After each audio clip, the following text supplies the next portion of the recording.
আমরা লক্ষ্য করেছি প্রাক্তন যিনি ছিলেন ইসলামী ফাউন্ডেশনের মহাপরিচালক একজন মুশরিক লোক,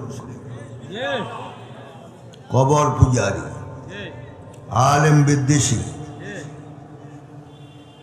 আল্লাহ পাক তাকে ধুয়ে মুছে কবরে ঢুকাই দিয়েছে। তো সেখানে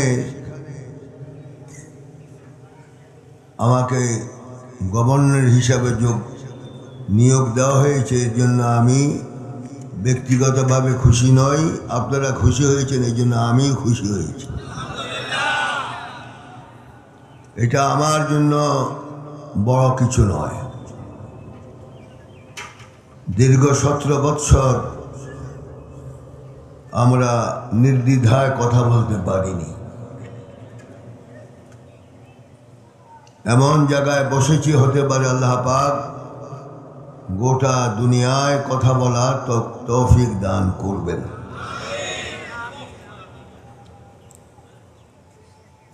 এবং ইসলামী ফাউন্ডেশন যে দায়িত্ব নিয়ে গঠিত হয়েছে সেটা বাস্তবায়ন হয়নি। জাআল হক ওয়া যাহাকাল বাতিল,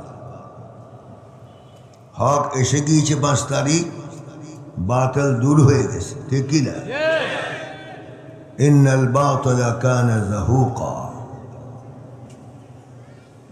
এই জন্য আমি আপনাদের থেকে দোয়া চাই, যেই পদে আমাকে দেওয়া হয়েছে এটার উপযুক্ত আমি নই। তুতিল মুলকা মান তাশা ওয়া তানজিউল মুলকা মিম্মান তাশা ওয়া তু'ইজ্জু মান তাশা ওয়া তুযিল্লু মান তাশা বিয়াদিকাল খায়র ইন্নাকা আলা কুল্লি শাইইন কাদির। আল্লাহ পাক রাজত্ব দেন, আবার রাজত্বের অবহেলা করলে আল্লাহ পাক ছিনিয়ে নেন। এখন আমাকে আল্লাহ পাক যে পদে দিয়েছেন এটাও আল্লাহর শুকরিয়া আদায় করা উচিত, ঠিক কি না? দায়িত্বটা তো যেন পালন করতে পারে, দোয়া করবেন তো ইনশাআল্লাহ। কেন দায়িত্ব পালন না করলে যে ভুল দিয়েছেন এটার উল্টা কিন্তু আবার অন্য কিছু আসতে পারে, ঠিক নেই? বিকল্পটা আমরা চিন্তা করছি। তো এই দায়িত্ব যেন 100% পালন করতে না পারলেও অন্তত মোটামুটি যেন পালন করা যায়, সেই তৌফিক আল্লাহ পাকের কাছে আমরা চাই। এই জন্য আপনারা মহব্বত করে দিয়েছেন বিভিন্ন দল। গতকাল থেকে শুধু ফুল আর ফুল, এত ফুল দিয়ে কী করবো আল্লাহ জানে, শুধু ফুল দিচ্ছেন। এটা তো আপনাদের মহব্বতের বহিঃপ্রকাশ, ঠিক কি না? এই ফুলের পবিত্রতা যেমন আমরা যেন পবিত্র হয়ে সেই দায়িত্ব পালন করতে পারি। এখানে সব দল আমাদের মহাবেলা আসবে, পিছনে এসেছে, এখনো আসবে, ঠিক কিনা? কোনো এখানে দোলাদুলি নেই, সবাই আমরা মুসলমান, ঠিক কিনা? এক দল হওয়া লাগবে। বাংলাদেশে আজ দুরবস্থা, আলেমদের ঐক্যমত না থাকার কারণে আজ ইসলাম বিরোধীরা মাথা চাড়া দিয়ে উঠেছে, ঠিক কিনা বলেন?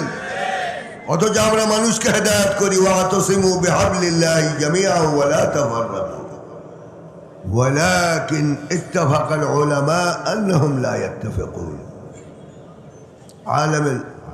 শুধু আলেমদের জন্য আমরা আজ মানুষের কাছে নিগৃহীত। কিছু আলেম রয়েছেন নাম করা, যারা এলেমের সম্মান করে না, ব্যক্তির সম্মান, পয়সার গোলাম হয়ে গেছে আমরা। কোন হুজুর তো ফতোয়াই দিয়ে দিয়েছিলেন যে উনি হলেন জান্নাতি মা, এবং বলা হয়েছে চাটুকাররা বলেছে যে উনি হলেন রাবেয়া বসরি।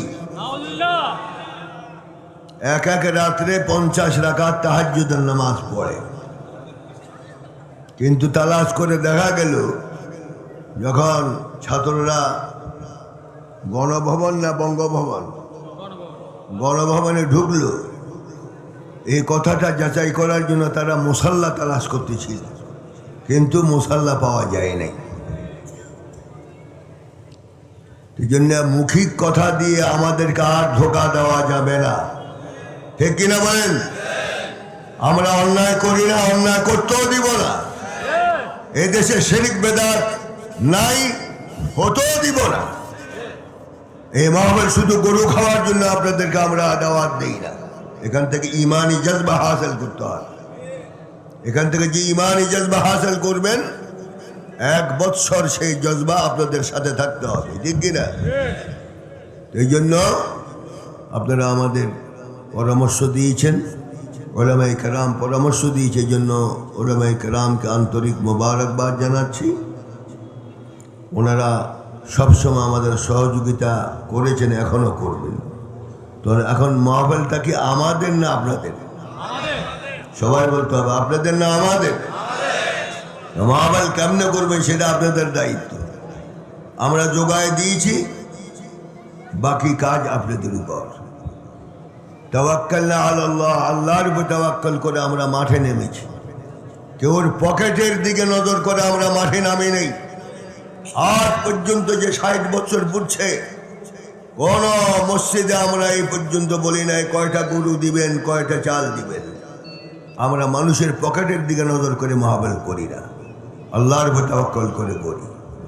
আলহামদুলিল্লাহ, কোন বৎসরে আল্লাহ পাক আমাদের এই মাহফিলকে প্রশ্নের সম্মুখীন করেননি, রহমত দিয়ে আল্লাহ পাক ভরপুর করে দিয়েছেন। এই মাহফিলে কি আসবেননি আপনারা ইনশাআল্লাহ? তো আরেকটা খোঁজ খবর, সব পীর সাহেবদেরকে আমরা দাওয়াত দিয়েছি। এবার সব পীর সাহেব, সরসিনা পীর সাহেব, ঝালকাঠির পীর সাহেব, বাইতুসরবার পীর সাহেব, জৌনপুরি পীর সাহেব, তারপরে ফুরফুরা পীর সাহেব। আর পীরের অভাব নেই, সব স্টেজ থেকে বহু পীর, কিন্তু কোনো পীরেরা আমাদের দাওয়াত দেয় না। কোনো পীরেরা আমার দাওয়াত দেয় না, কিন্তু আমরা দাওয়াত দেই। আমাদের দিলব সদরে ওয়াসা, দিলব আমাদের প্রশস্ত দিল না হলে দ্বীনের খেদমত করা যায় না, সংকীর্ণতা নিয়ে দ্বীনের খেদমত করা যায় না। আমরা দেখাই দিব ইনশাআল্লাহ এই বছর পীরদের একটা সম্মেলন হবে। আলহামদুলিল্লাহ কল না?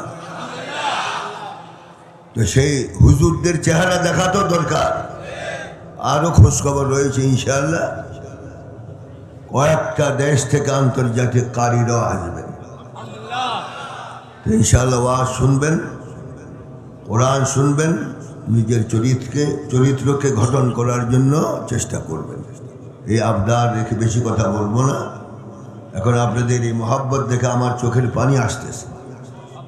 আল্লাহ পাক যেন এই মহাব্বত জারি রাখেন, এবং আপনাদের কিছু খেদমত করতে পারলেই ধন্য মনে করব। কেননা এই যেখানে আমাকে নিয়োগ দেওয়া হয়েছে, বাংলাদেশের সব খতিবদের নিয়োগ ওখানেই হয়। বাংলাদেশের সব খতিবরা এখন আমাদের মুঠায়। কোন খতিব উল্টা পুল্টা কোনো কাজ করতে পারবে না। এই জন্য ইনশাআল্লাহ আমরা চেষ্টা করব।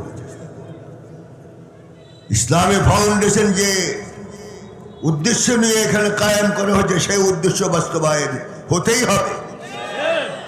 আর আমাদের দাবি হলো, বিগত আমলে আমরা যে পচা সংবিধান দেখেছি, 16 বার যে সংবিধান পরিবর্তন হয়েছে, এটা আমাদের জন্য কল্যাণ নয়। যে আজ সংবিধানের নামে হাজার হাজার আলেমকে গুলি করে হত্যা করা হয়েছিল, ঠিক কিনা বলেন? এমন সংবিধান আর আমরা এই জাতি মানতে পারি না। আমাদের একটাই সংবিধান, সেটা হল আল কোরআনুল কারীম। কোরআনের শাসন বাংলাদেশে এখন আমরা দেখতে চাই, ঠিক কিনা বলেন? মুসলমান যদি হয়ে থাকি তাহলে আমরা কোরআনের পক্ষে আসতেই হবে। আর মুনাফিকদের কোনো স্থান ইসলামের মধ্যে নাই।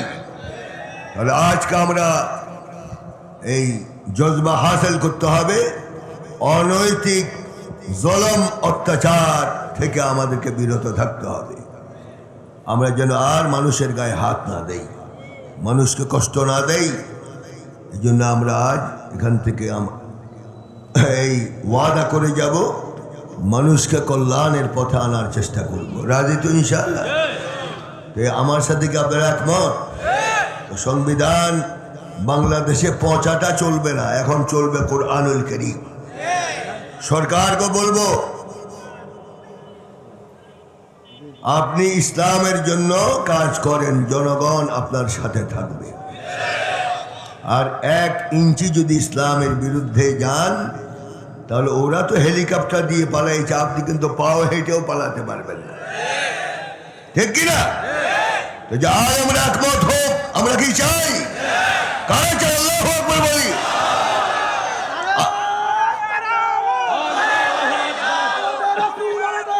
জিন্দাবাদ জিন্দাবাদ, আল কোরআনের আলো হয়ে হয়ে আলো, আল হাদিসের আলো হয়ে হয়ে। তাহলে কথা শেষ, আমরা কোরআনের আইন চাই। বিগত আমলে যা হয়েছে, বড় বড় ডাকাত দেশে জন্মগ্রহণ করেছে, সব ব্যাংকগুলি লুট করা হয়েছে, ঠিক কিনা বলেন? যারা এগুলি করেছে, ইসলামের আইন যদি থাকতো, এদের হাতটাই প্রথম কেটে দেওয়া হতো। এই জন্য বলা হয় সেকেলে আইন, একেলে চলে না। তারাই বলে সৌদি আরব চলেনি সেকেলে আইন। চুরি আছে, ডাকাতি আছে, নাই। আমরা 17 বৎসর নিরাপদে ঘুমাতে পারি নাই। এই জন্য আমরা যদি নিশ্চয়তা চাই, আমরা যদি আমাদের শারীরিক, মানসিক, সামাজিক, পারিবারিক শান্তি চাই, এক কিতাবের দরকার, সেটা হলো আল কোরআনুল কারীম, ঠিক কিনা? এই জন্য আসুন আমরা সকলে আজ ওয়াদা করি, নিজে অন্যায় করব না, মানুষকে অন্যায় করতে দেব না। আল্লাহ যেন সেই তরিকায় আমাদের চলার তৌফিক দেন। তবে ইনশাআল্লাহ আমরা এখনই নামাজ পড়ে নিব। নামাজের মধ্যে সবাই বসে থাকবেন, একটা লোক উঠবেন না, কারণ এবার আমরা কোনো প্লেটের মধ্যে খানা দিব না, কারণ এখানে ঝামেলা। এই জন্য আমরা প্যাকেটিং করে দিয়েছি, ফিন্নি 1 প্যাকেটে, খাওয়া 1 প্যাকেটে। এই জন্য আপনাদের প্রত্যেকের সামনে পুষে যাবে, হইচই করে। আপনারা তো মেহমান, আমরা মেজবান, ঠিক তো? মেহমান যদি মেজবানের বাড়িতে যে উৎপাত করে, তাহলে সেটা বুঝতে হবে মেহমান ঠিক না, ঠিক নেই। এই জন্য ঠিক কোনো রকমের হইচই চলবে না। ইনশাল্লাহ আমরা সবাই নামাজের জামাতের মতো আমরা বসে যাব, ফাঁক রাখবো, যেন আমাদের এই তবররক বন্টন করতে সুবিধা হয়। অল্প সময়ের মধ্যে আপনাদেরকে আমরা বিদায় দিতে পারি। যারা খাবেন, যারা নিয়ে যেতে চান সেটাও নিতে পারবেন।